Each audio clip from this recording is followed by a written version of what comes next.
Some guys really like Batman, and they had an epiphany. So they all got to work on the next Batman movie. And now they are the heroes, and you get to follow along. They're bringing him to life every week after this song. Batman, Project Batman, Project Batman. Fuck yeah!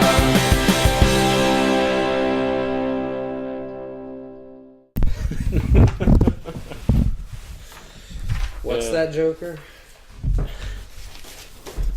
Joker here! I can't really do it, but that wasn't terrible. Yeah, that was not bad at all. passable.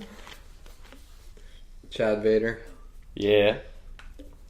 This is the shirt I'll be wearing for the video. Okay. So, news. Let's let them know where we're at in relation to their universe.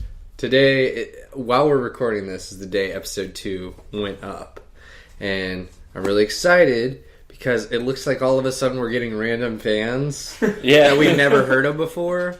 And people we know have listened to it and think it's awesome. So that's exciting. And if you guys are still listening, then that's great. And let us know.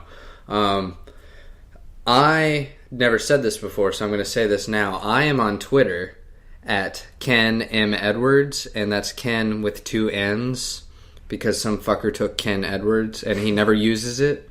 He took it in 2009 and tweeted twice. That's true. Right? Fucker. This is also a note to Kenn Edwards on Twitter. We're going to find you. Today's the day we're going to record this video that's going to explain everything that I'm sure we're hoping will get passed around and get people excited about this. Yeah, and the video will go up long before the episode will. I'll probably get that done like tomorrow. But. Yeah. Alright, so Sean. Hello. Welcome back. You haven't been here in a while. Yeah, I missed the last one. And it's like, I haven't seen you in like 4 weeks now, right? He was here 2 weeks ago. Yeah.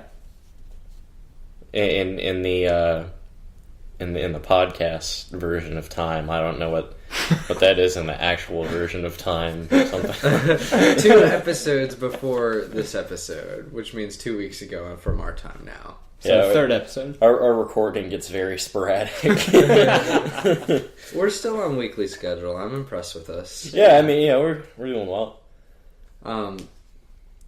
So I like you were saying before we started recording, I think Paul had some good ideas, and if you guys, I was just gonna say, if you guys have any friends who would like to sit in on a session for this, I don't really want to get too many people in here on every episode because I like that this is feels like sort of our baby from the beginning. Oh yeah, yeah. But if you guys want to bring in people to like shoot ideas at us like every episode now and then, I think that'd be awesome. Just I thought Paul did really well with that. Yeah. So we promised paragraphs or sentences, not paragraphs, 2 weeks ago, and you guys brought I'm gonna yours. go ahead and warn you now. Mine's a paragraph. Huh? I'm gonna go ahead and warn you now. Mine's a paragraph because I suck with sentences. It's supposed to be a paragraph. Yours is a page. Well, whatever. Page, paragraph. I think it's 5 sentences, and then they're like... That's one of them. And then I wrote a fake one. Oh shit! A fake one. Yeah. Oh no! Oh man, you ruined it. You should have read that pretending it was the real one first. That was what I was hoping you were going for. Oh god. Anyway, I didn't bring mine. Yeah, we know. I'm sorry. It's okay. You can just come up with one off the top of your head. Okay. Enter Batman. That's sentence 1. Rise Raish. That's sentence 2. I like it. Alright. Raish attacks. Sentence 3. Sentence 4 is Raish is about to win. Sentence 5 is Batman wins. I like how well developed those characters were.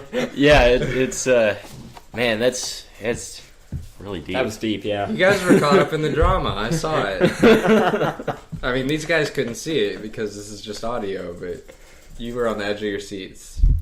I didn't know what was coming next, I'll be honest. Batman winning, plot twist. It looked like Ra's was gonna win. But Alright, sorry. But yeah, the stuff, all those feels. Do you want to read yours, Vincent? Yes. Otto. I keep saying it. I've had this written for a while. I want to get it out there into the world so it can grow. So basically, Wait. Let's repeat what we're doing. actually, yes. Let me get out. Yeah, I was just gonna say that. Okay. All right. So what we're doing here is we're continuing our snowflake method process of writing. Step 1 was take an hour and write a 1-sentence summary of your screenplay. The sentence will serve you forever as a 10-second selling tool. This is the big picture. And our sentence was, following widespread genocide against humanity, an aging Batman must face off against the immortal Ra's al Ghul for what will be the final time. Right? Yeah. All right. Now, what we promised last time that this was our homework last time. Step 2. Take another hour and expand that sentence into a full paragraph describing the story's setup, major disasters, and ending of the screenplay. Ideally, your paragraph will have about 5 sentences. 1 sentence to give the backdrop and story setup, then 1 sentence for each of your 3 disasters, then 1 more sentence to tell the ending.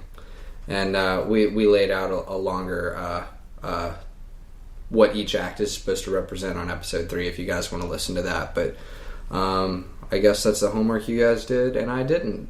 So whoever wants to go first. I want to go first. All right, and Sean, when you do talk, make sure you get closer. Gotcha. All right. Yeah. Sean's actually somewhere just past the orbit of Mars right now. That's your first sentence? Didn't expect that. All right, anyway. So, this is what I have so far. Batman, becoming slower due to his age, undertakes development of a new Batsuit. A series of blasts wipes out several major cities, prompting Talia al Ghul to arrive at the Batcave with the news that it is her father's doing. Batman finishes his new suit. Oh, that's not a comma, that's a period. After sampling some of the blast site, Batman and Talia return to the Batcave right into an ambush that results in Alfred's death. Batman and Talia infiltrate Ra's fortress in New Cuba. Talia is gravely wounded and Batman must take her to the Lazarus Pit to save her. Ra's then engages Batman, resulting in his own near death. He survives by usurping Talia's body to bide his time until he can finally defeat Batman. Now the difficulty was my fourth act there was supposed to be the spiral, and I was having a lot of difficulty coming up with something. The best thing I could think of was that Talia gets hurt, but then I don't know if I like that. It seems almost too generic. Yeah, that was my thing too. But that's what we're here for today. Is let's get some minds together and put this thing into some other thing where there's a thing and then stuff. Okay. Somewhere in there was a sentence. So,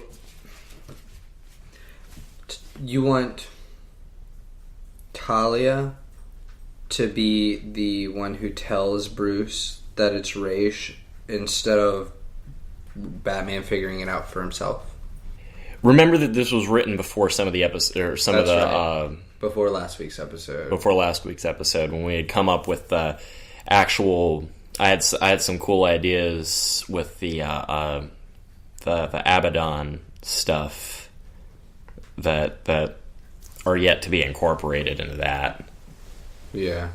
I wasn't there for that one. I wrote this before that. Also. Yeah, that's right. So you're in line with this paragraph. Pretty much. Okay. But no, this is cool. We could work with this. It's a jumping off point. Yeah. You want to read yours, Sean? Sure. Alright. After a recent wounding by a common criminal, Batman comes to terms with his age and limited mobility and begins developing a new Batsuit to compensate for his senescence. With the annihilation of major cities across the globe and all the headliners, Talia approaches Bruce in the Batcave and tells him of Raish's recent attacks, including what's to come. Together they finish the new Batsuit. Bruce and Talia, posing as Bruce's assistant, fly to the devastated areas, giving invitations to a charity banquet early for the survivors of the incidents, to gain access into the heavily guarded blast sites in an effort to analyze the areas for clues. But upon their return to the Batcave, they're ambushed. In the aftermath of the fight, Alfred dies, Talia is severely wounded, the samples of the crash sites are destroyed, and the Batcave is a wreck. But Bruce's only concern is to patch up Talia the best he can, then bury his old friend beside his parents, knowing full well that he doesn't have much time before Gotham, Metropolis, and Central City suffer the same fate as the others before them. Batman and Talia head to Raish's last Lazarus pit to save Talia and put an end to Raish's plans, which result in his near death. However, Talia takes Raish to the computer and inadvertently transfers his soul into her body to continue his quest for immortality and defeat the detective once and for all. Meanwhile, Batman flies back to Wayne Manor to prepare for the banquet. That was awesome. There's more than 5 sentences. Yeah, it was way more. But that's even better. Now I need to hear the joke one. Okay, I'm gonna let you read that one. See, I like this. You did your homework for me.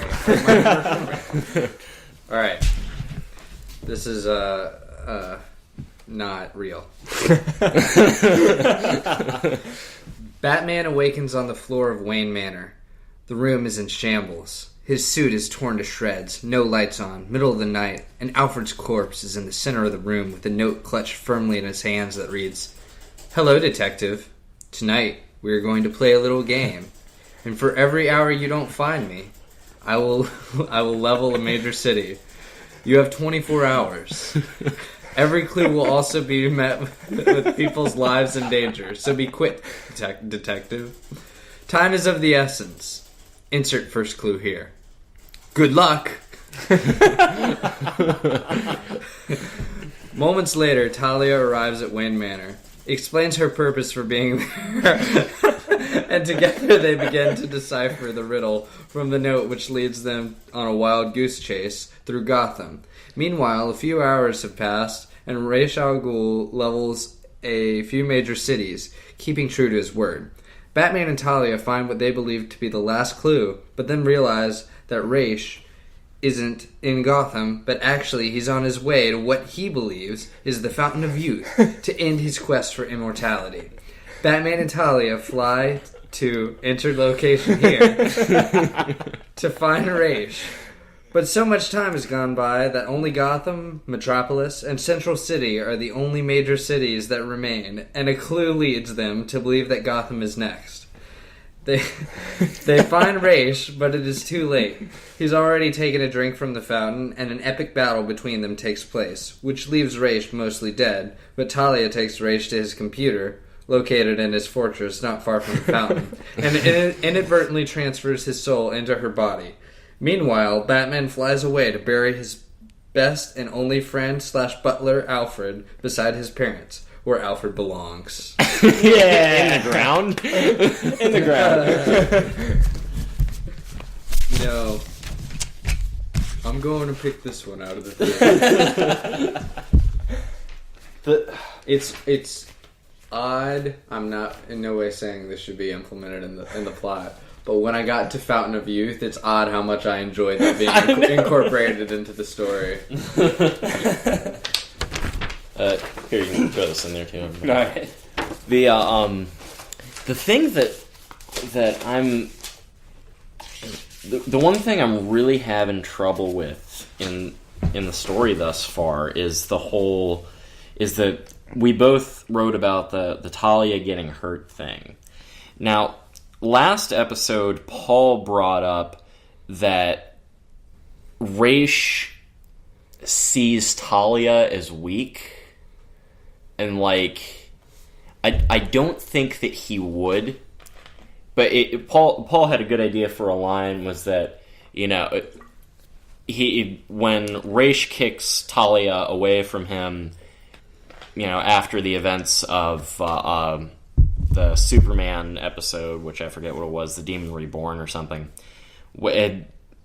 he was supposed to say something to the effect of, your weakness is my weakness or something. And then later on when he kills her, he says, your weakness is my salvation. And the thing was is that and along with her getting hurt, it makes her seem like too much of a damsel in distress. And I really don't want that sort of character, especially because Talia has never come off as that before. Right, she's a strong, independent woman, except for her father. She's a strong, independent black woman who ain't need no man. Except her daddy. All the time. But actually, I sort of rethought Paul's line about the weakness. Raish instead says the reason Raish is cutting his ties with Talia is because she is his weakness. It was because of his love for her that he lost his battle against Superman. And, he says that she is his weakness and he can't afford that. And then later on, when he's about to kill her, he'll reminisce that, wow, it's very strange that I once thought you were my weakness. How ironic is it now that you're my salvation? Right. Something of that effect. That's so awesome. Yeah. You're good at forming these very... They're classy one-liners. Yeah. I'm especially good at coming up with those for Raish. I really can't wait when we start writing dialogue. I'm going to love writing dialogue for Raish, because he speaks like how I write. So, it's just so natural. Right. Which means that eventually, in 600 years, I'm going to start laying waste to the world. So, I am Ra's al Ghul. Don't tell anybody. It's a secret. It's just between us. So that's what the stash is. I got you. Yeah, that's what the stash is. Okay. So, at this point, I feel... since these episodes are being released behind where we're at, mm-hmm. I'm going to vow to you guys right now that I don't have anything to do before 5 o'clock tomorrow. Mm-hmm. In that time, I'll edit the remaining episodes of these that I haven't edited. And then we can listen to them so that we're geared for the next one. Right. And if I have time tomorrow and until next time we record this, I'm going to go through each of those edited episodes mm-hmm. and just make notes on the computer of where we're at. And then after each episode, I'll edit it. As I'm editing it, I can refine those notes and email them to you guys, and we can have new notes every week for where we're at. And that's a good idea. Yeah, I think a little progress log. Yeah, I think that'll really help us be able to, now that we're in the thick of getting some plot worked out and moving from scene to scene, it'll be nice to see that all in a line on a page in front of us. And honestly, we should have been doing it before then, but because I don't know, I couldn't release the podcast until a few weeks ago, so that's why we're at where we're at. But we'll take care of it, and next week we'll be a little more up to speed, hopefully. Yeah. Okay, so what do you guys have a very similar story with your 5 mm-hmm. sentences, and what you were saying with the having trouble with the spiral. Again, we don't have to go by the book on everything. If it works for our story, then it works for our story. If a Batman movie typically takes the 4th act and it's just Batman gearing up for the finale without any major weaknesses, then maybe that's what it'll take, if that's what our story needs. Yeah, use it more as guidelines as opposed to an actual template. Right. Do you guys want to maybe pick a day or time that... See, starting next week, I'm finally done doing 2 jobs, and I'll have 6 p.m. on to be free every night. So we'll have a lot more time that works in each other's favor, right, to do this. Yeah. Do you guys want to pick a night to maybe sit together And since we all know since we all know Mask of the Phantasm and Return of the Joker, it wouldn't be like interruptive to like talk during it or pause it and like talk about what they're doing and formulating a story and whatever. What I would like to do is go through those movies with you guys and maybe pause it and discuss when we think an act ends, because as we learned in the other podcasts, an act ends when a character makes a decision that they can't go back from. Yeah, and actually I did, in practice for writing my paragraph, what I did was I actually did that. I wrote like a little summary of Django Unchained, which, as you mentioned before, like all the Tarantino movies, that also has 5 acts. Right. So I just did that as a practice, and with that, it was pretty easy to do. You didn't happen to bring that with you, did No, you? I didn't. I didn't bring that one. We could easily do that with the other ones, and I'd love to. That'd be great. I think that's a good idea. Okay, we'll figure out a night next week. All right, so we don't like Talia getting hurt. Yeah, one thing I was discussing with Otto when I got here was one thing I liked about Mask of the Phantasm and also with the show like Lost was the flashbacks into the characters that also is relevant to what's going on in the present. Right. I really like that. And I was telling that if I had thought about that when I was writing my paragraph, I would have put something like that in there because I really like the background of the characters, but how it's relevant to the story. That's funny because last week when you weren't here, I was discussing the idea of maybe having a flashback or depicting the origin story or something that happened near the beginning of his origin story of Raish. That's what I was thinking, exactly. That's pretty cool, actually. I'll take that as a sign that we both thought of that. And you're gonna have to deal with it. No, just kidding. But we can try to figure out a way to make something relevant. Like maybe he could find out something about the Lazarus pits back then that maybe he couldn't do until now. Maybe I don't know. This isn't what we'll use, but a common thing they use when things have to happen at a certain time in stories is the planets have to align in a certain way or whatever. Yeah. We could figure out something that some reason he had to wait for a certain time, and maybe in a pivotal moment of him becoming Raish. That's just an idea I'm throwing out there. Mm-hmm. And I know I wanted to do the little flashback explaining where Talia's been and why she knows what's going on. What else was there? Oh yeah, Paul messaged me. He had the thing we had mentioned last time about incorporating Raish in some sort of historical thing.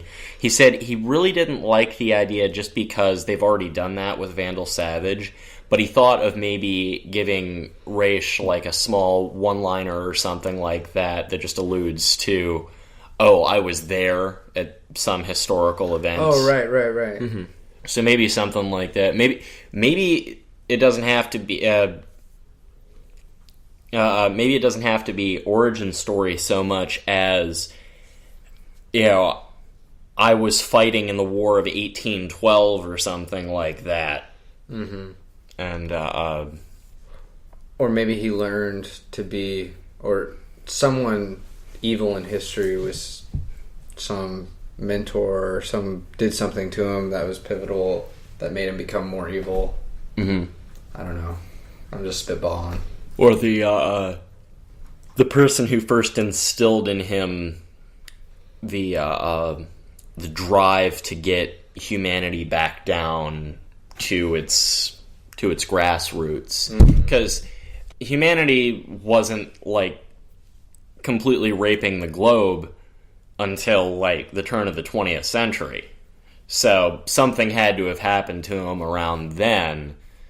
I don't know what he was doing for 500 years before that, but really his current drive had to have started somewhere around the Industrial Revolution in the 1800s. Mm-hmm. So maybe some sort of explanation as to that. I don't know how that would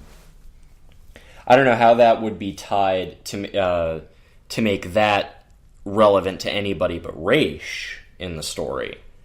Is there a superhero, or is there anyone else in the DC universe who's been around as long as Raish?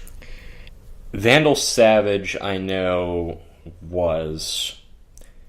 Technically speaking, the Martian Manhunter was, but he was on Mars the whole time. Not really anybody I can think of off the top of my head. I was trying to think of maybe there would be...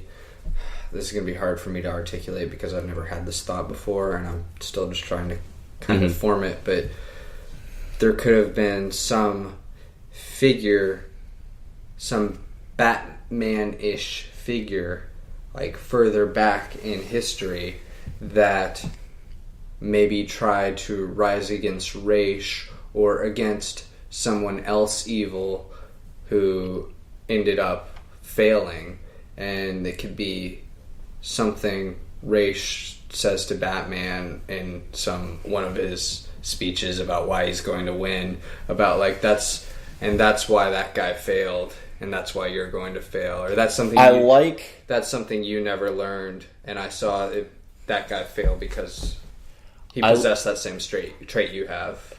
I like the whole that guy failed where in the same way that you will thing, and that would be good for the flashback. The problem with the introducing a Batman-esque character in a flashback, that's already been done in an episode. That was the episode Showdown, where they introduced what's that guy's name? The guy with the messed up eye. What's his name? Now that you got me on the spot, I'm not going to think about it. There was they did do that where a vigilante crime fighter did come up against Raish in the Old West, and Raish built like an airship and started blowing shit up with it, and he eventually sabotaged the airship. And okay, well maybe, but I like. It doesn't have to be a Batman-ish figure, but like maybe he could just Raish saw somebody else fail for some reason in the past, some historic figure, and he can he believes he is better than this person because he learned from their mistake or something like that. Yeah, it could have been somebody he looked up to and thought, kind of respected like he respects Batman. Right. Yeah, I like that. Maybe not even someone Raish has directly fought. Mm-hmm. Just maybe something he witnessed. Right, or was around. Yeah. Yeah, that'd work. I like that. I have your bumper. Oh yeah, you came up with a good idea for one, huh? Mm-hmm. Now this is completely switching gears here. You've been talking about you want to do a bumper for a while now. Yeah. Bumper meaning? Like a little... Like 10-second video, just throwing things around. Like a really short teaser trailer. Yeah. Right. It just shows like one... It's like one of those one-shot things. A Godzilla bumper would consist of water and then... Exactly. Yeah, exactly. Exactly. Okay. And the inspiration is drawn from the movie poster I did. Okay. Now, I came up with the idea for the effect of how the Abaddon serum is dispersed. Basically, it's an air burst, and it releases this orange kind of smoke. Mm-hmm. Orange being sort of the opposite color to the turquoise that the Lazarus serum is, and this being the reverse of that. Yeah, it made sense. But you got sort of you just have this cloud that sort of envelops the city, and it's neutrally buoyant with air, so it just sort of, it slowly settles, but it doesn't get carried away by the wind, making him able to use it on precise locations. He doesn't have to worry about spreading it to cities that he doesn't want to destroy yet. Right. But, basically you have...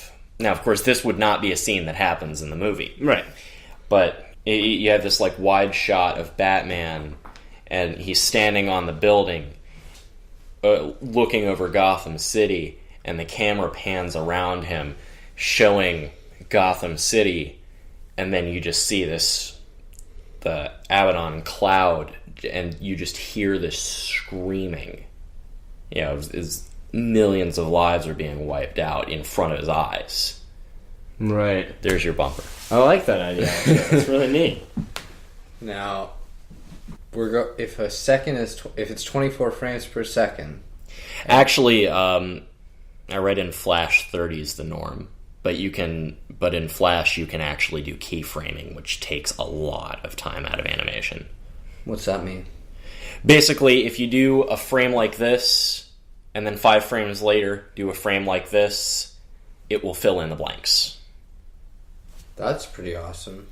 Do you know how to do Flash? I'm actually learning how to do Flash. I'm reading a book on it. That's awesome. And I want to get to know a lot about it because I think it'll be so much faster for us. Yeah. Now, do you draw and scan, or do you draw on the computer? I usually draw and scan. The problem with the drawing and scanning and the digitally coloring, I ran into that problem when I made the poster, because the Batman himself I drew, but the thing is, the scanner picks up on every little flaw in the picture. There's no way to get it perfect. Even if you threshold it out and convert everything to just black or white, and there's only 2 colors in it, even if you do that, you still have the irregularities that make digital coloring difficult. Mm-hmm. So it would be more practical to do it all on the computer, as opposed to going through hand drawing everything. And that way, if we do it in Flash, we can still use the keyframes. Oh yeah. As opposed to, we wouldn't have to hand animate every single frame. We would just be able to, keyframe. I mean, we can't abuse the keyframes, but we can use them where they're appropriate. Mm-hmm. What was your first question? Oh, I was just thinking in terms of drawing, that like if it was 24 frames a second and you just wanted to make 10 seconds, that would be a simple 240 drawings. Get to work. Well, actually, and that's basically what I'm telling you now. You now have something to work on, something to practice with learning Flash. It'll be, like you said, it gives you something to do. Homework. More homework. Yeah. And obviously, like, nobody's expecting that in a week. I'm working on music. Yeah. I like what you have so far, by the way. Yeah, I haven't done anything more on it, but... Yeah. We're at a stage now that, like, you have some music. Mm-hmm. So we're going to put that on this episode because we're tracking where we're at. Mm-hmm. Whatever it is you have so far. Quick question. Can you run a MIDI through GarageBand and just... What's a MIDI? A chiptune. It's what I've been writing with. I think GarageBand natively handles them. I don't know how well it... I don't see why not. It might be worth a try. I'll give it to you and see if you can do anything with it. Okay. But it'd be cool because GarageBand has a lot better instrumentation than just about any program for Windows. Right. So it might come off as sounding better, but I don't know. I don't know if my medium's compatible with your medium, but I'm still bewildered by GarageBand on the Mac. The only way I've ever used GarageBand is on the iPad, which is like GarageBand for dummies. but it still works. It has all the sounds and like I can do it, but it's just like the layout is so much more official on the MacBook, and I have no idea where to start. So I don't know how we would hook it up to this and get it to read that, but we can fuck with it on my computer. Like I said, we have a lot more time to fuck around now. Yeah. So, but we'll look. But yeah, I'll give you the synth font version of it today. Cool. So, all right. What else do we want to talk about? Get into?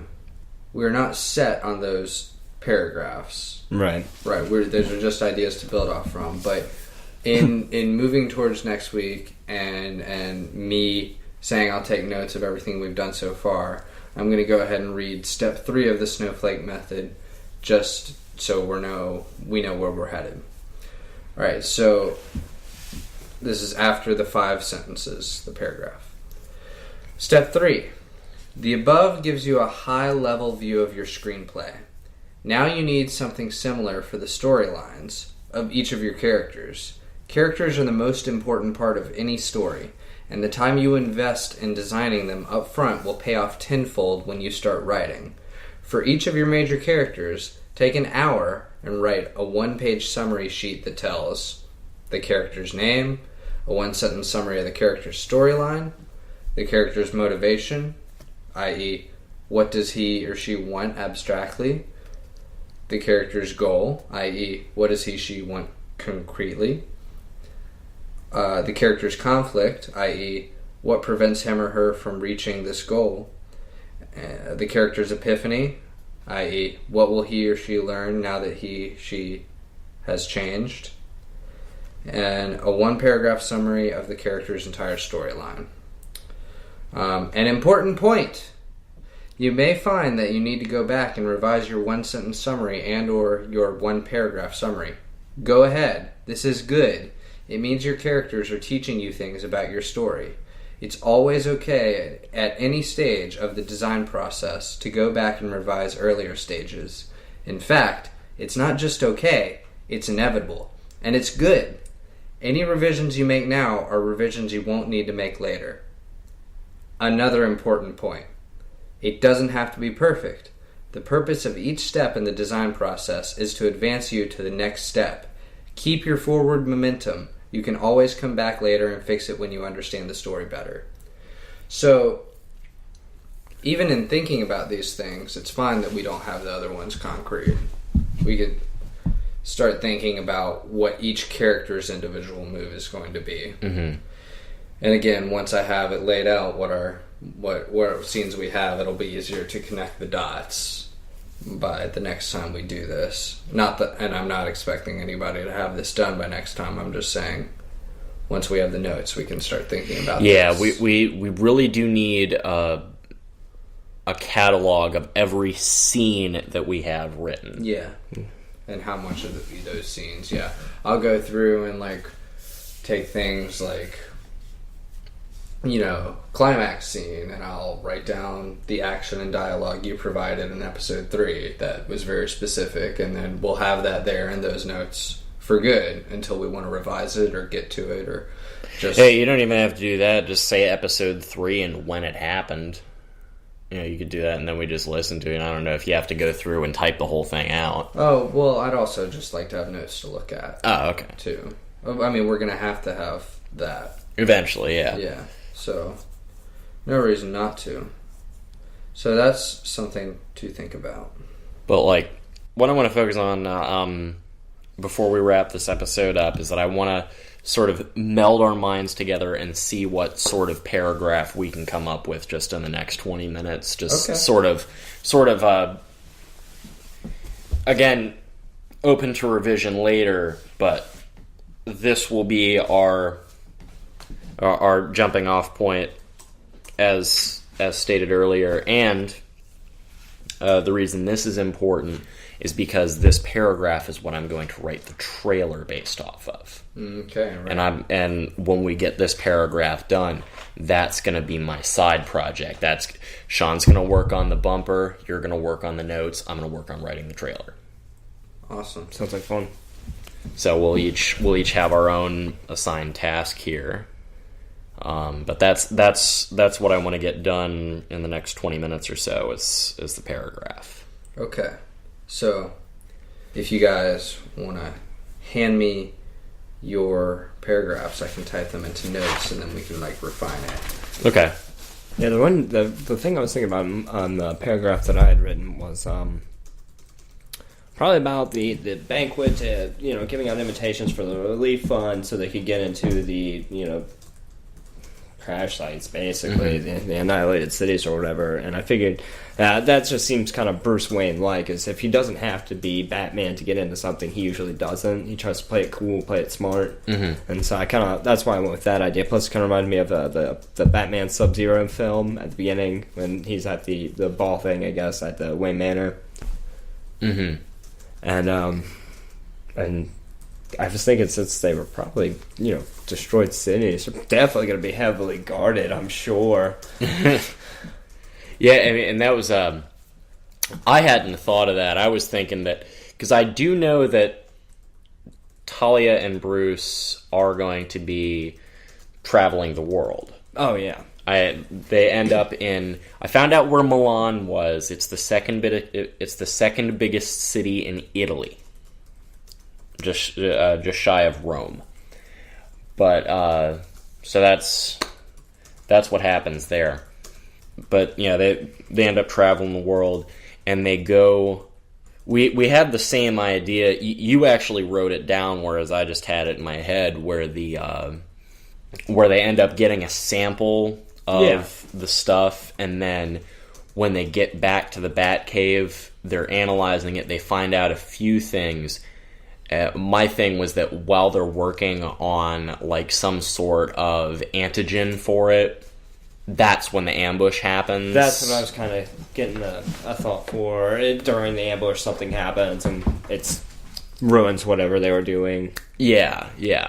It almost seems like the ambush is the spiral, and then they're climbing back up the staircase in Act 4. Yeah. That's what it feels like, is when that all gets blown to hell, shit hits the fan, Alfred gets killed. That's where spiral. It hurts them. And then sort of... And it would give a person the feeling of, oh man, there's no hope left. Yeah. And that's usually the perfect feeling you want when you're watching a film with the spiral. Mm-hmm. I don't think we can completely destroy the Batcave, but at least like the Bat computer. Yeah, exactly. It's something that will actually cause a problem for them. Yeah, because what I'm guessing they were trying to do is like trying to make something that will stop it, to give to the governments of the world as a preventative measure to where the stuff won't work anymore. Right. But then now they have to go stop Raish from doing what he's doing. Now they have to actually go find his ass and kick it. Yeah, exactly. But I've been reading and typing this, so I haven't listened to what you guys are saying. But I just can't get over the fucking Fountain of Youth thing. What if Raish is like, what if he's like explaining the Lazarus Pits again or something, and someone's like, what's a Lazarus Pit? I don't know. You have to introduce the Lazarus Pit to viewers who have never seen the movie somehow. And what if it like is the Fountain of Youth? What the Fountain of Youth was legend as, it's not quite what we think it is. Exactly.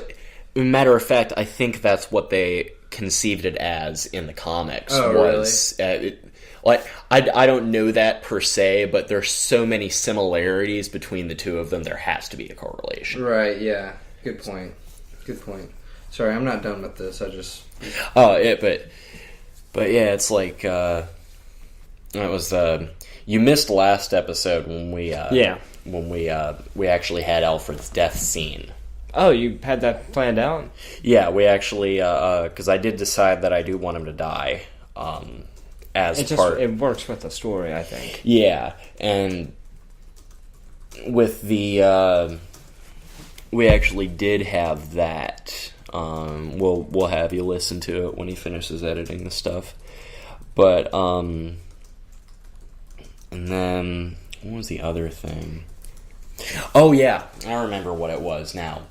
It was actually the end of the movie after they finished fighting Raish, and Talia / Raish points the gun at him. Yeah, the whole Inglourious Basterds sequence there.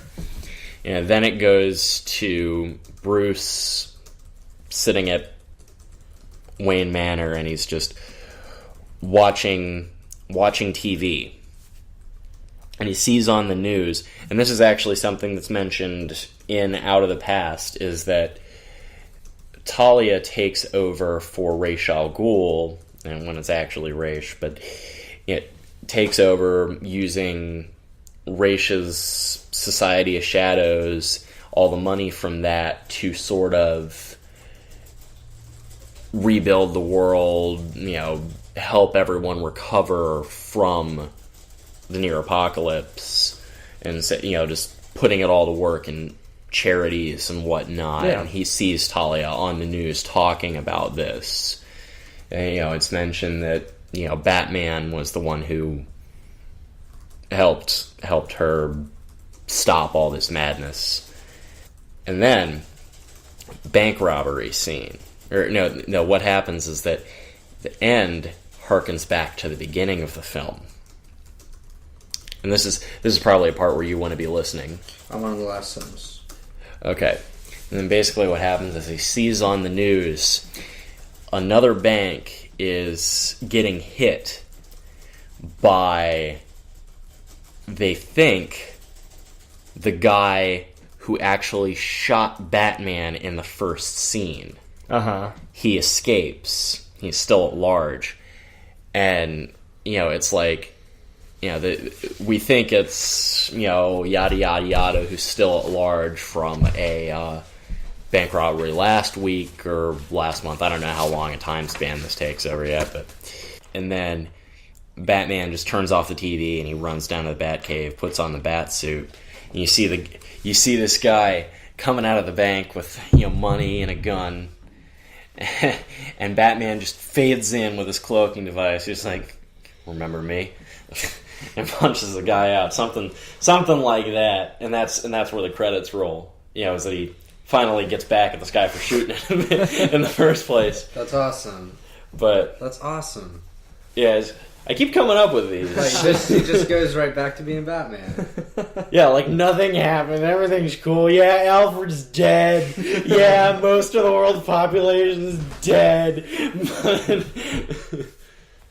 I don't know if I told this to you guys, but just the way you were saying that reminded me of this.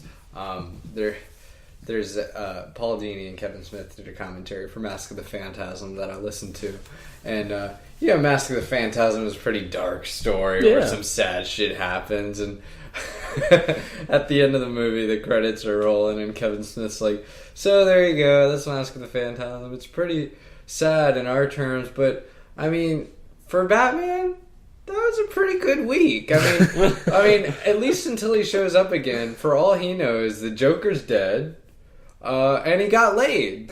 So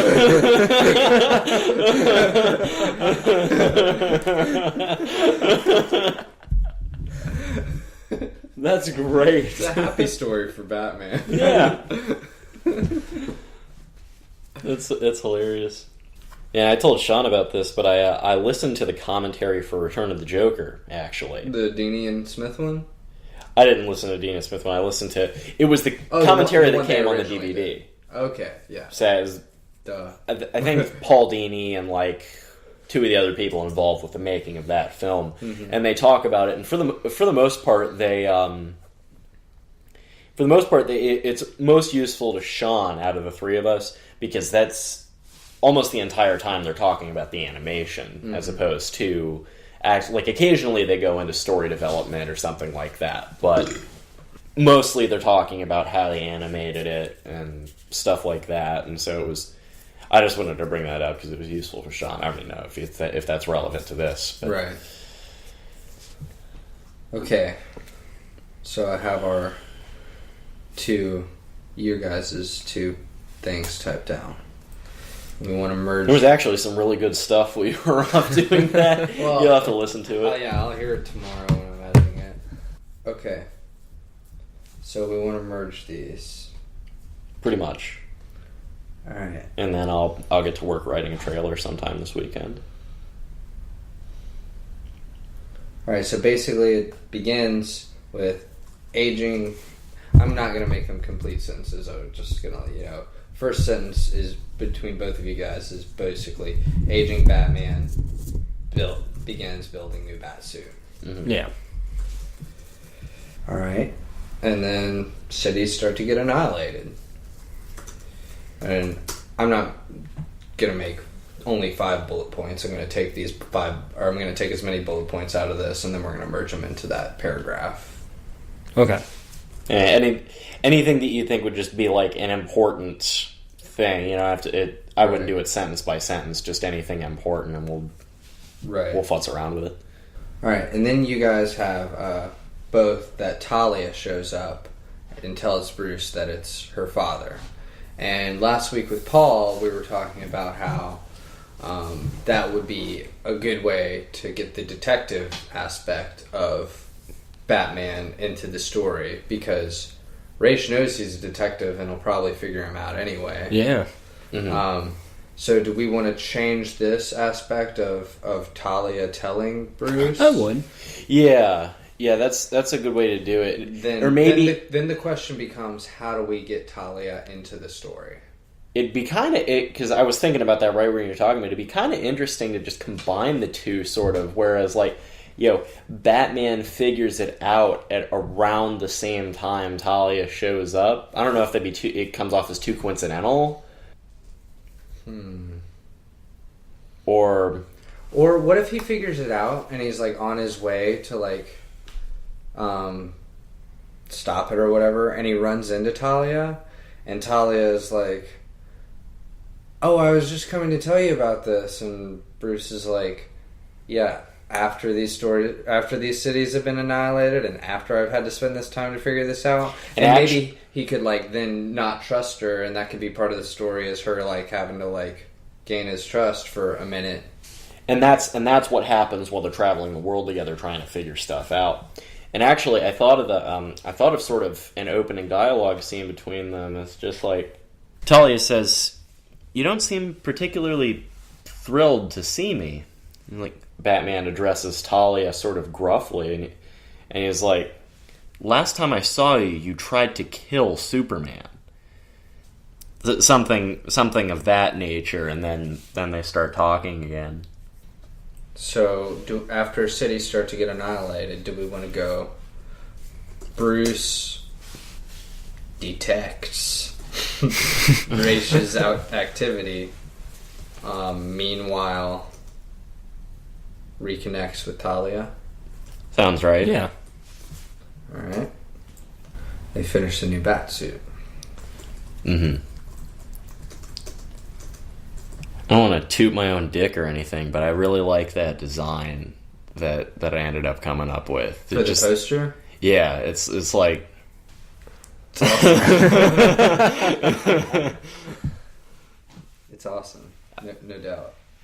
It's okay. At that point, you can toot your own dick. It's all Alright, so basically you both have them finding clues and then needing to go back to the Batcave.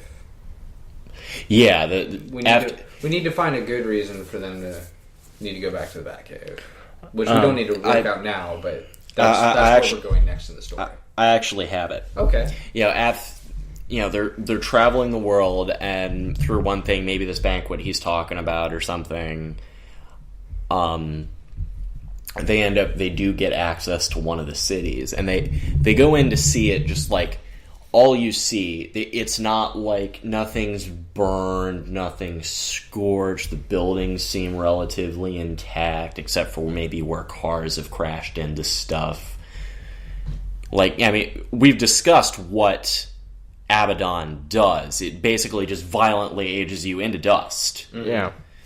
And as that happens, I sort of don't want to relate this just because I didn't particularly care for the movie, but War of the Worlds is sort of with the one with Tom Cruise sort of illustrates it really well. Is that you just see scattered articles of clothing or whatnot everywhere, and that's other than that, and the fact that all these buildings and cars are everywhere, there's no real trace of human civilization or really even life.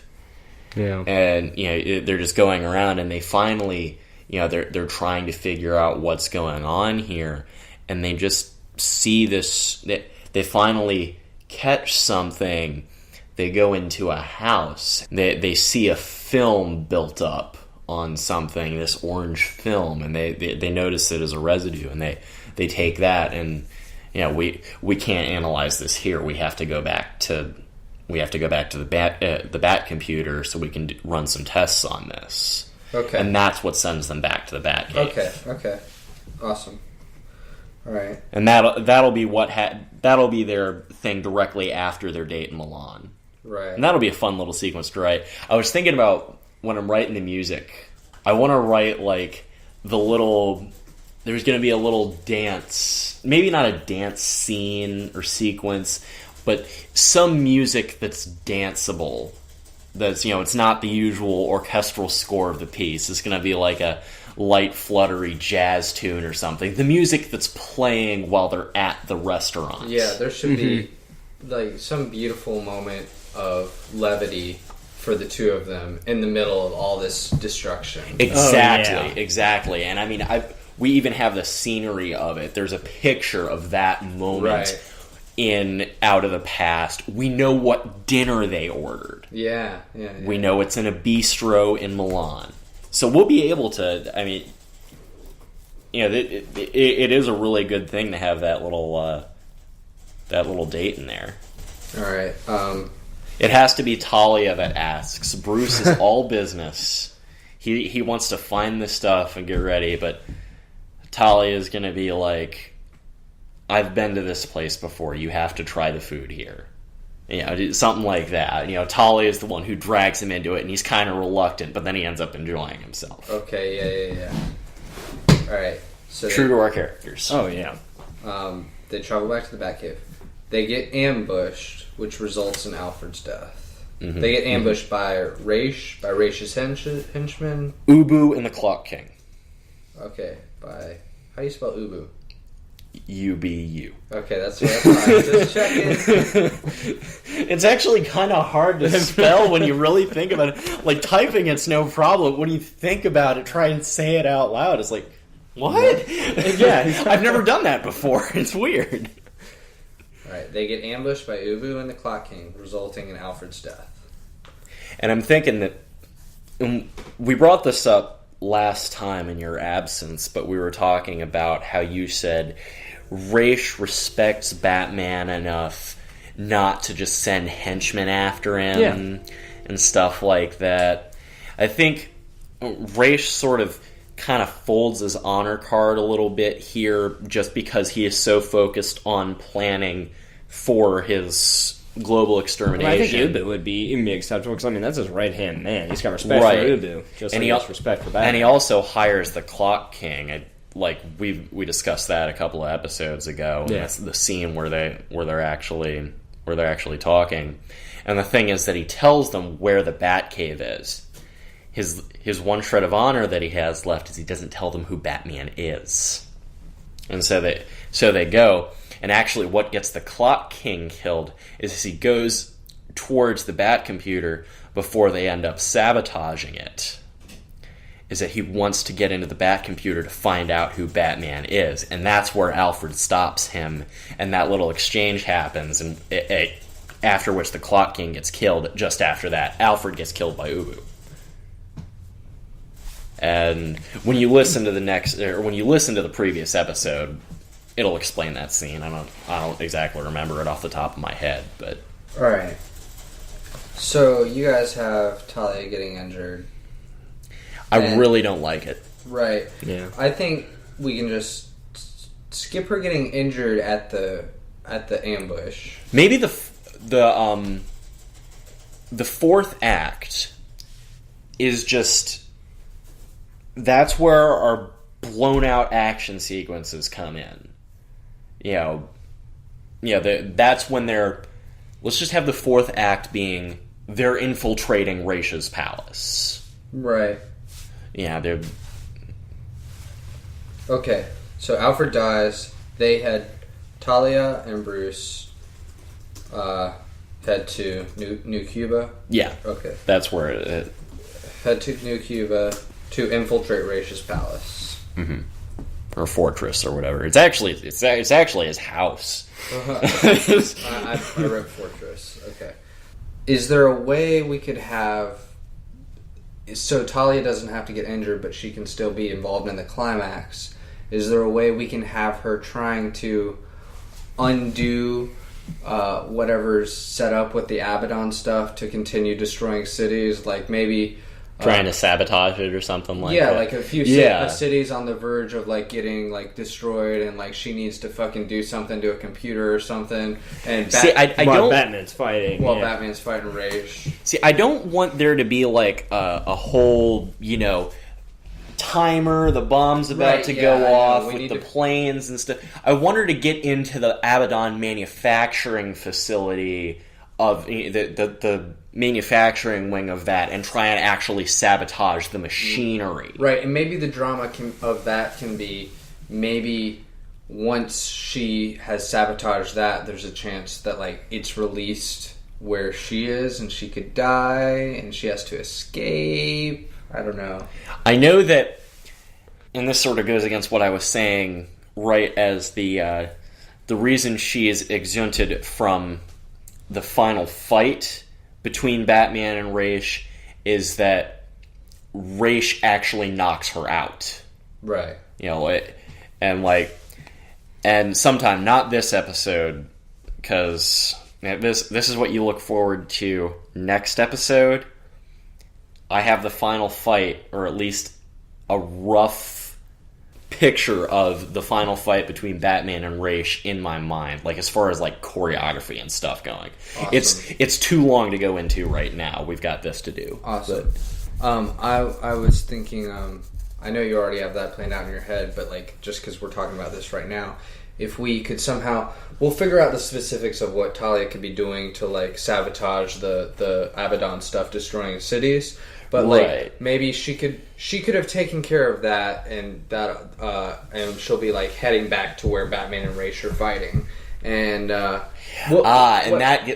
go into it. We'll have like. Well, they'll already be fighting, and then it'll be intercut between the two of what Talia is doing and then them fighting.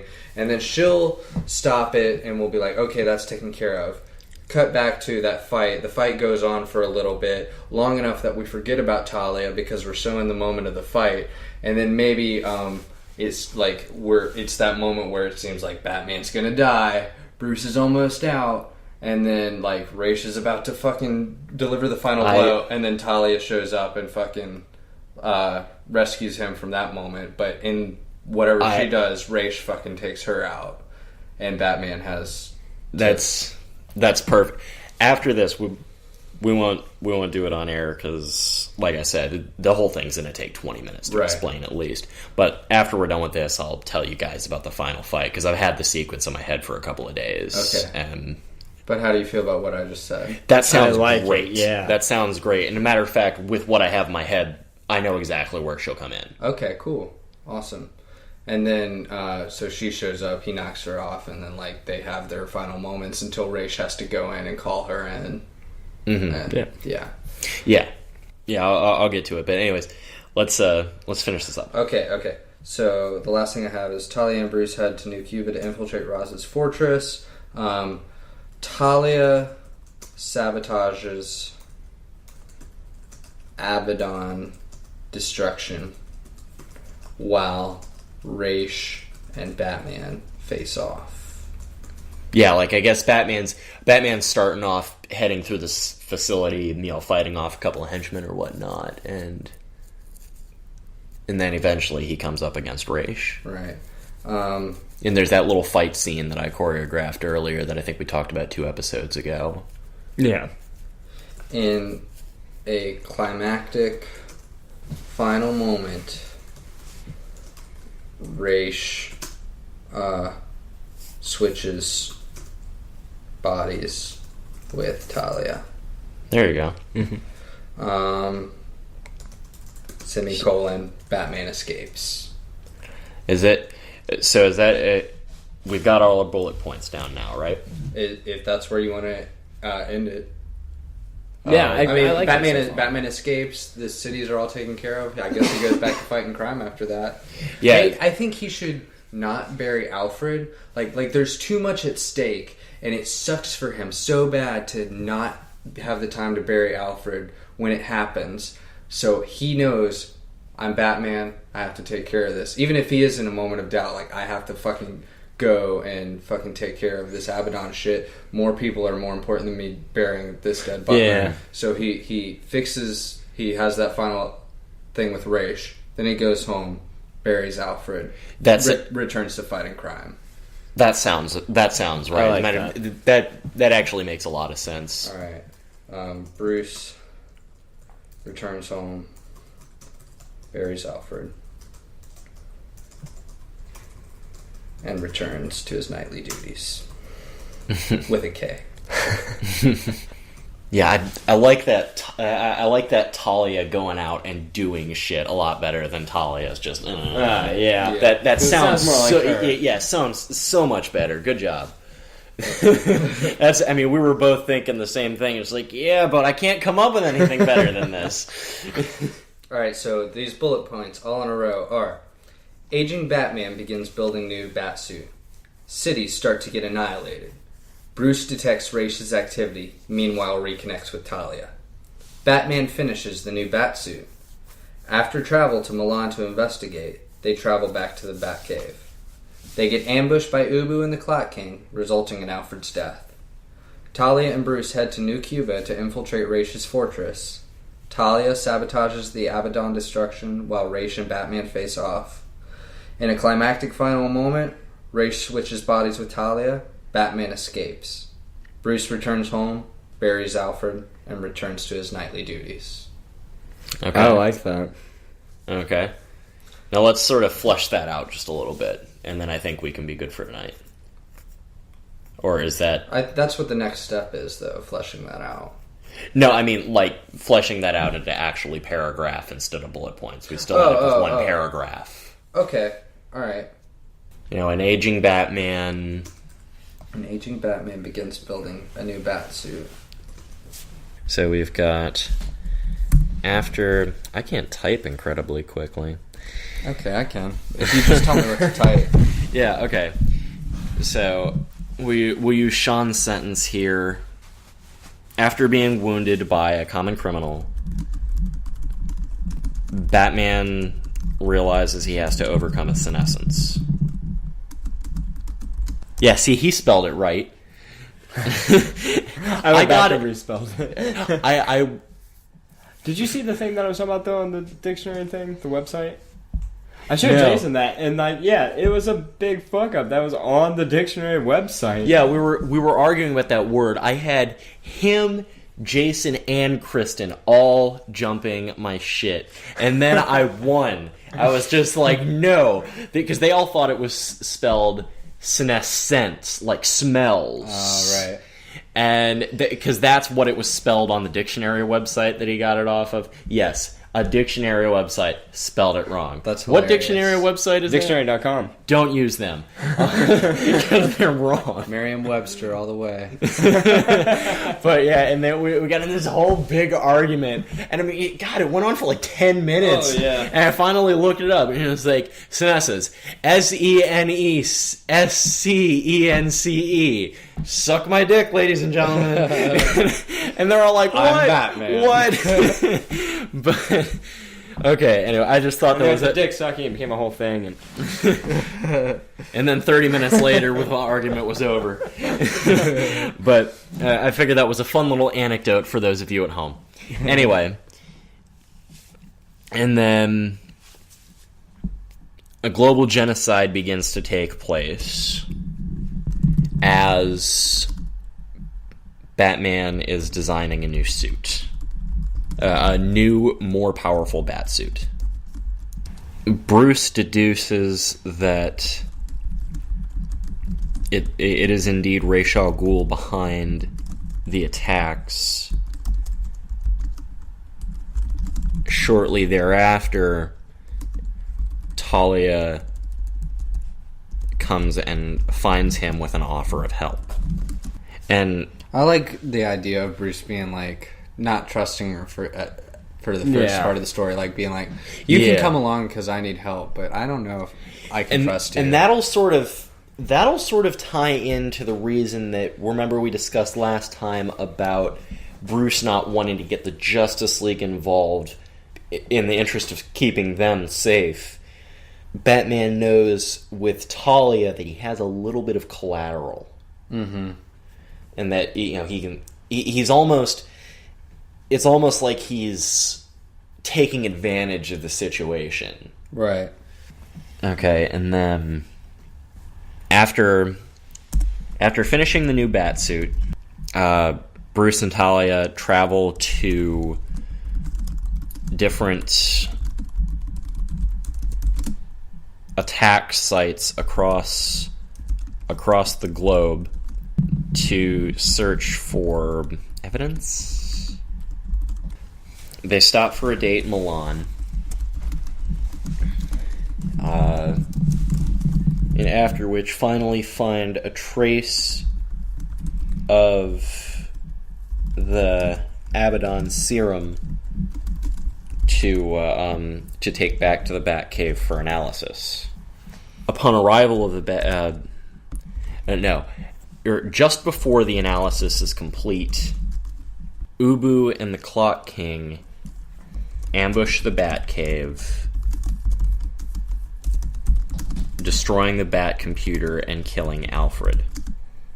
Is there a definite reason they're destroying the Bat computer? Like, I would like Raish to have sent them to destroy that computer, and Raish to want Batman to figure it out for his own without the help of a computer. Yeah, we could do something to that effect. Yeah, Okay. we could do that. I don't see why not. No, I don't know. Okay, and then not having the time to bury Alfred, Batman and Talia depart for Raish's fortress in New Cuba to stop any further death. If you can figure out a better way to word that. Annihilation. Okay, there you go. Talia, we can almost go word for word here now. Talia attempts to sabotage Raish's Abaddon plant as Raish and Batman face off. After an intense battle, Raish is finally defeated, but manages to trick Talia into giving him her body As Batman escapes. Or just before Batman escapes. Well, remember the scene there. It's really not so much of an escape at that point. He just sort of leaves. His work is done, yeah. Yeah, the facility isn't destroyed. Right. We see it later. Right. He just sort of, his job is over. He's going home. He's like, fuck this shit. So, as... Just before Batman exits. Yeah. And then you can pretty much use that last sentence. Okay. And Bruce returns home, buries Alfred, and resumes his nightly duties. With the K. With a K. That means he's fucking Keira Knightley. I mean, he is a playboy. This is true, yeah. Alright, so, to read that all together. This is our work so far, gentlemen. All right. This is a big step here, guys. After being wounded by a common... Okay. After being wounded by a common criminal, Batman realizes he has to overcome his senescence. A global genocide begins to take place as Batman is designing a new, more powerful Batsuit. Bruce deduces that it is indeed Ra's al Ghul behind the attacks. Shortly thereafter, Talia comes and finds him with an offer of help. After finishing the new Batsuit, Bruce and Talia travel to different attack sites across the globe to search for evidence. They stop for a date in Milan, and after which finally find a trace of the Abaddon serum to take back to the Batcave for analysis. Just before the analysis is complete, Ubu and the Clock King ambush the Batcave, destroying the Batcomputer and killing Alfred. Not having time to bury Alfred, Batman and Talia depart for Raish's fortress in New Cuba to stop any further annihilation. Talia attempts to sabotage Raish's Abaddon plant as Raish and Batman face off. After an intense battle, Raish is finally defeated, but manages to trick Talia into giving him her body just as Batman exits. Bruce returns home, buries Alfred, and resumes his nightly duties. I like it. Me too. That I'm really that sounds happy with really that. good. I knew that once we all got together and had 3 minds behind this instead of 2, we'd be able to flesh out the problems that we initially had with our paragraphs. Thank you, Ken, for helping us out. Yes, thank you. We were stumped. We were like, what do we do? That's why we're doing this. Exactly. And I couldn't have done any of that without you guys. Especially because you didn't write your damn paragraph, asshole. Hey, I knew you guys knew the direction. It all worked out. Yeah, it really did. This is how it was supposed to happen. Okay. He did do his homework, though. He did the typing. Yeah. Yeah, that was... he's our secretary. You see Hey, I'm a bat secretary, if anything. He's Alfred. Alfred would maintain Batman's podcast. He was. I think that's a good note to go out on. Yeah, now that I'd say... That's a big goal of the day. Yeah, we finished where I wanted to finish today. And next week, you guys get to hear the big fight scene. So, stay tuned. Woo! Swear to me, guys. Oh, and as promised, here is a 40-second snippet of the main theme to working title Batman Immortal. This is going to be sort of where the opening titles come in and all that stuff. And it's going to be a lot longer than this, but this is what I've got so far. It will also... parts of it will also be heralded too in the final fight between Batman and Raish. So there we go. That's it.